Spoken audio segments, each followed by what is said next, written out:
early in our course, we discussed the Western Mediterranean and these regions of the empire that passed entirely into the hands of the various Germanic peoples.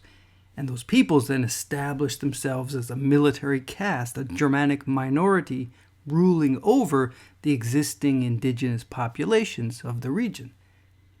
And this Germanic military caste did not share the same religious outlook as the population that they ruled. And remember that they adhered to a different form of Christianity, practicing a Christian theology in a different church community, one that the majority of the population that they ruled viewed as heresy. So there's this great religious divide between the Germans who are ruling and the population who are being ruled. Moreover, some of the Germanic groups, as in the case of the Franks and the Angles and the Saxons, were not Christian at all. They adhered to their traditional beliefs, which the Christians called pagan. Now, in the 6th century, we witnessed the Emperor Justinian's attempt to restore imperial power in the West through his conquests of North Africa and Italy and southern Spain from the Vandals, the Ostrogoths, and the Visigoths, respectively. So imperial rule was restored, and with it was Christian orthodoxy, which eliminated this heretical Christian theology of the Germans, at least wherever the Romans had restored power. But shortly after Justinian's victory, remember, a series of events occurred that were to change the political and demographic order of the greater Mediterranean region.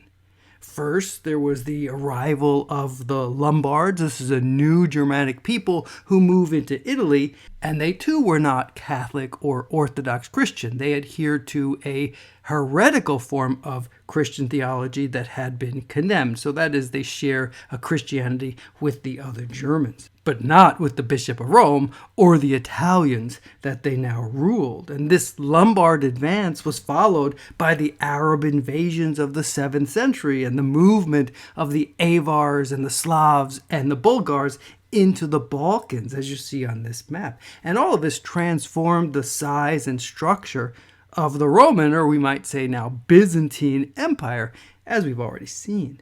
And so at this point, the Byzantine Empire is on the front lines in a struggle against the Umayyads and then the Abbasid Caliphate, fighting for its very existence, while also facing the Bulgars and the Slavs advancing in the Balkans. So the Byzantine Empire is no longer able to project any power far afield. And that situation was compounded by its own internal disturbance over religious images in the iconoclasm controversy of the 8th and 9th century.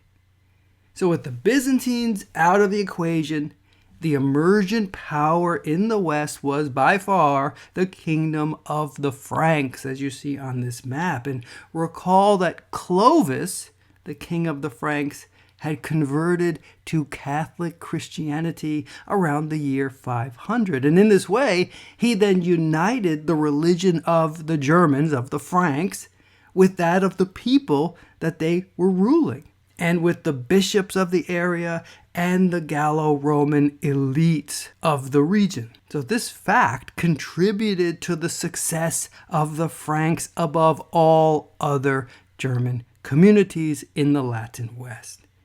Now, I previously discussed the conversion of Clovis and the history written by Bishop Gregory of Tours in the late 6th century, and that text presents these events and those of Clovis's successors, and this is known as the Merovingian dynasty. And Gregory traces it through the 6th century, and it largely is a tale of disorder, dysfunction, and increasing dissolution of the monarchy.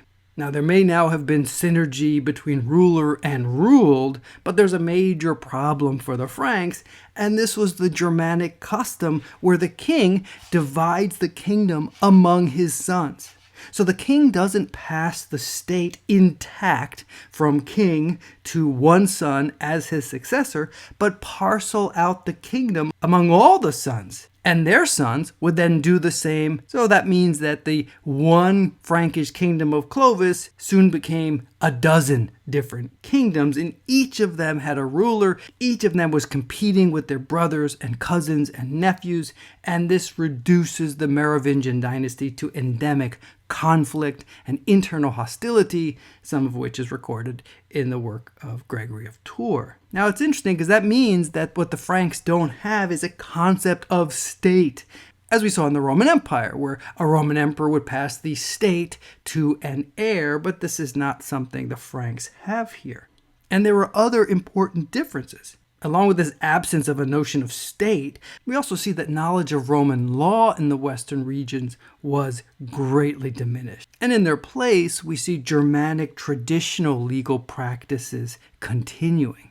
For example, the Franks used a concept of Wehrgild, where if a person injures or kills another, there was a set amount of money that should be paid to rectify the harm. And that amount of money differed depending on the status of the person killed. And the goal of Wehrgild was to avoid feuds. So you killed a member of my family, I'm going to kill a member of your family. Well, that's not right. Let me kill a member of your family. So we'd have this problem of feuds in Germanic society. Wehrgild was seen as a way of trying to reduce the violence through a set amount of money to be paid for the harm done.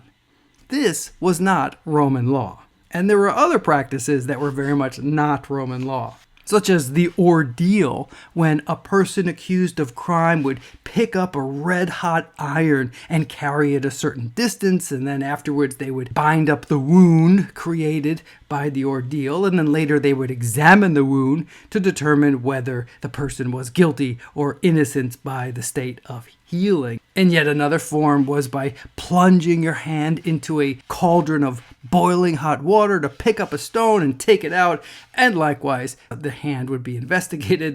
And there were other such ordeals, like the ordeal of cold water, throwing a person in the cold water to see whether they would float or sink to the bottom, and eventually they would have trial by combat. None of this is Roman law, and you see the changing culture, changing practices in this post-Roman, or we could say now medieval period. And with this decline of Roman law went the decline in Roman administration and Roman tax system. So the bulk of the king's revenue came from his own estate. And his need for revenue, in order to dole this out to supporters, was a reason for conflict and conquest, because power and privilege stems from land ownership. Land ownership is wealth and power in the Latin West and here in the Frankish realm.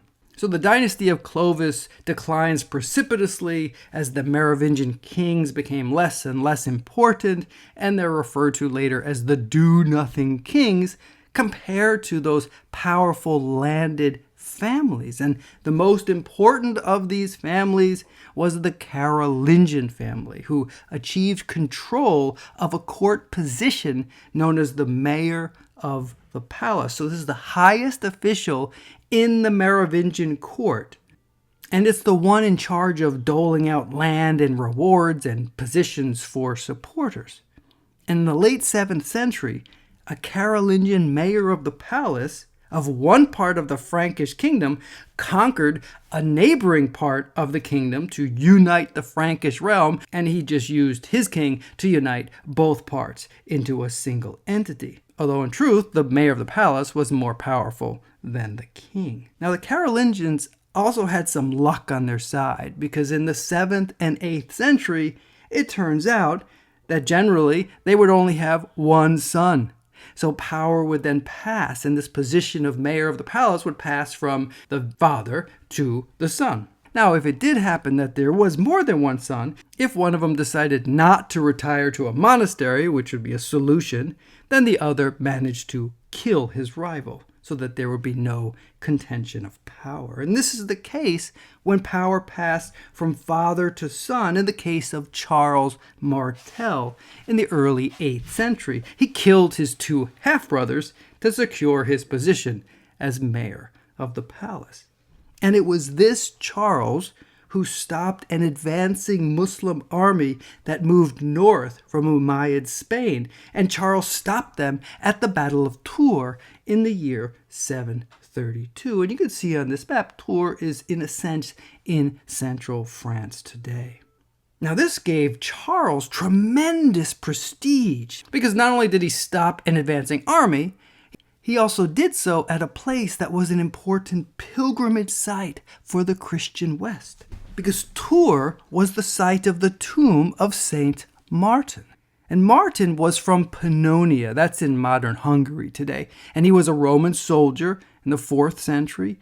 He served at the cavalry as a teenager because his father had served in the cavalry and he had to follow in the same profession. Martin was later stationed in Gaul, where he left the military to become a monk in the 4th century. Eventually, he was appointed as bishop of this site, Bishop of Tours. He was an ascetic, he was renowned for his holiness, and his tomb here at Tours became the center of pilgrimage as people wanted to visit his shrine, pray for the saint's intercession, and gain the spiritual benefits of the pilgrimage. That was a very famous scene from the life of Saint Martin when he was a soldier in Gaul, and as he's approaching the gates of a city, he saw a beggar who was scantily clad, and it was a cold day. And so Martin took off his own cloak, took out his sword, and cut his cloak in half, and he gave half to the poor man in need. And it was only later in a dream that he learned that, in fact, that poor beggar at the gates of the city was none other than Jesus. And this is an image here on the screen, and again, this is the most famous scene from the life of Saint Martin. Now, as trade and interregional economic activity declines in the course of the 9th and the 10th century, and I'll talk about that in another video, such shrines like this were a reason to continue interregional movement. And this will be part of the economic revival that's going to occur in the 11th century, which we'll get to at the end of our course.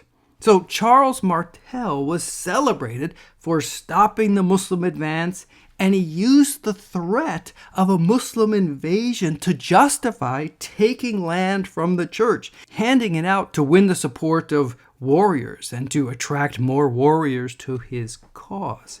Now, Charles also supported Christian missionaries moving into unconquered regions beyond his domain, and he supported a missionary from England known as Saint Boniface, who worked for the conversion of Germanic peoples further to the east, and you see on this map areas where he was working in Frisia and Saxony. And I'll talk more about the Carolingian interest in this region in another video.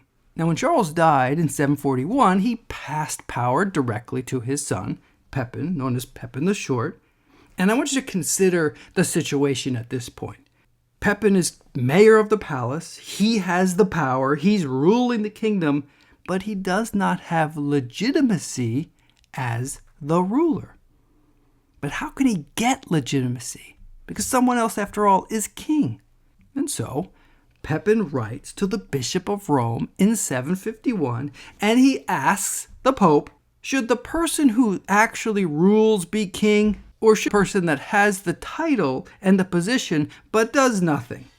And so the Bishop of Rome responds accordingly that, of course, you should be king because you're actually doing the ruling. And the Merovingians, in truth, have lost their way because of their own immorality. And so the Pope justifies a transfer of authority from the Merovingians to the Carolingians so that Pippin can become king of the Franks, thanks to the Bishop of Rome.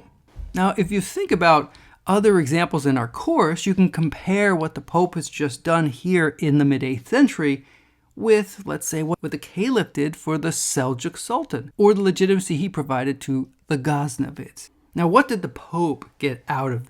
Remember that the Lombards have been in Italy since the 6th century, and the Pope struggles mightily with this problem because the Lombards threaten Rome itself. And in 752, the Lombards conquered Ravenna. And you remember that had been the seat of Roman power. That's where the Byzantine representative was located. That is where the emperors resided, going all the way back to the early 5th century. And the Lombards took the city. from Byzantine control. As the Lombards flexed their muscle, the Pope then traveled north, crossing the Alps to ask for Pepin's help. And this is the first time that the Bishop of Rome has ever crossed the Alps. So this is a precedent. He has left Italy. And this marks a transfer of focus. The Bishop of Rome had once looked to Constantinople for assistance and for help, but no more. The Bishop of Rome looked to the Franks, looked to the West, and the Pope now anointed Pepin as king with his own hands.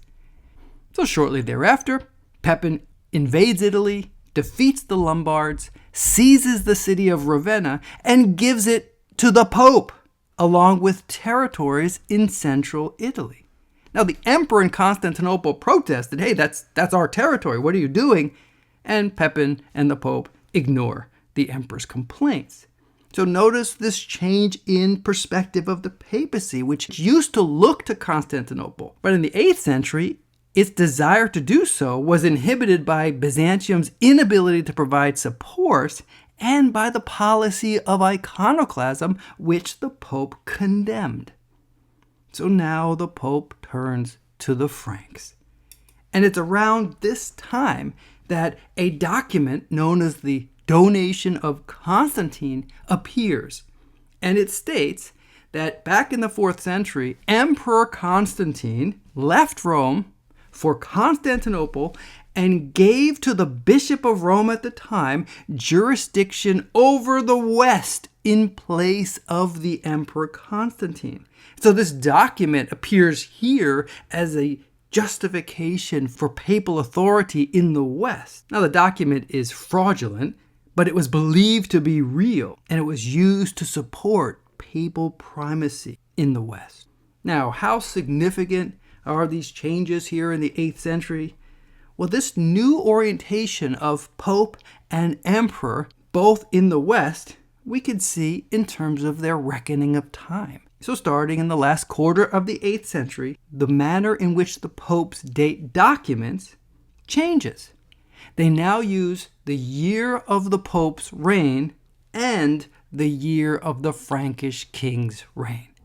In the past, they would have used the emperor in Constantinople. So these developments also made the Pope a territorial ruler. As you can see on this map, the papal states. The Pope rules territory as well as being a spiritual leader. Yet this is another change from the origins of the papacy in the 1st century. Now, Pepin died in 768, and his son would be the greatest of all the Carolingians. This is Charlemagne, whom we'll look at in another video.